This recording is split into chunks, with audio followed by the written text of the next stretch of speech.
Hey guys, Dr. Jim Stepani here, and I want to do a video on why leucine has no right being in a pre-workout. Wait a minute, what did I just say? I said, why does leucine have no right being in a pre-workout? Remember that video I did about a company claiming that leucine has no right to be in a pre-workout? Well, yeah, that's completely ludicrous, and you know, pre-gym provides 3 grams of leucine. But what I'm talking about is leucine has no right being in a pre-workout by itself without the other 2 critical branched chain amino acids. Now, if you're unfamiliar with what the branched chain amino acids are, other than you look for them as BCAAs, branched chain amino acids include the 3 amino acids, leucine, isoleucine, and valine.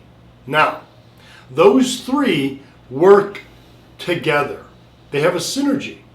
If you take one of them, and only one of them, like leucine, and put it in your pre-workout, you've literally blown the entire reason for including branched chain amino acids in a pre-workout.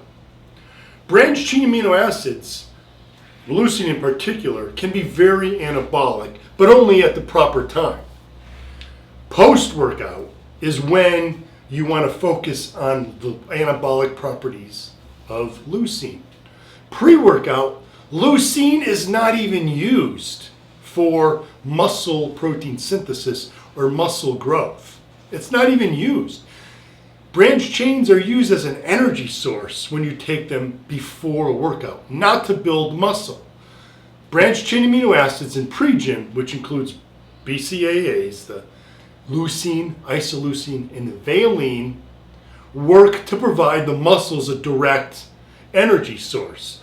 But leucine is the least critical amino acid taken in a pre-workout, the least important branched chain amino acid. Valine actually has more importance in your pre-workout than leucine does, because valine is the one that actually gets into the brain and blocks tryptophan uptake. Now, what the research shows is that tryptophan, when you're exercising, tryptophan gets taken up into the brain.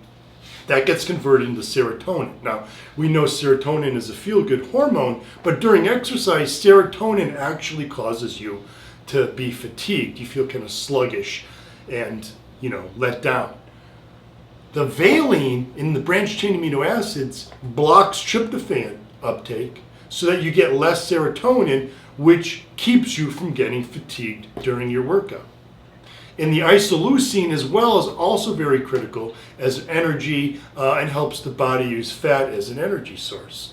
Leucine, however, yes, it's used to provide the muscles with a direct energy source, but of the 3 in a pre-workout, leucine is actually the least critical branched chain amino acid that you want to be focusing on. You actually want to make sure that your branched chain amino acids include leucine, isoleucine, and valine in a very specific ratio, 2 to 1 to 1. 2 leucine, 1 isoleucine, 1 valine. If that ratio is off, you've basically got a subpar product. And if they leave out the other 2 and only go with leucine, it's a very, very subpar product. So as far as leucine in your pre-workout, it has no right being in there by itself. So take a look, turn the labels around on your pre-workout. If you see leucine, make sure that the other 2 branched chain amino acids are there, isoleucine and valine, just like in pre-gym. If they're skipping out on those 2, they're cutting corners, and it's at your expense, because you're not going to get the results, you're not going to get the energy that you expect out of your pre-workout. So make sure your pre-workout has all 3 branched chain amino acids at the specific 2 to 1 to 1 ratio. Anything else just isn't effective.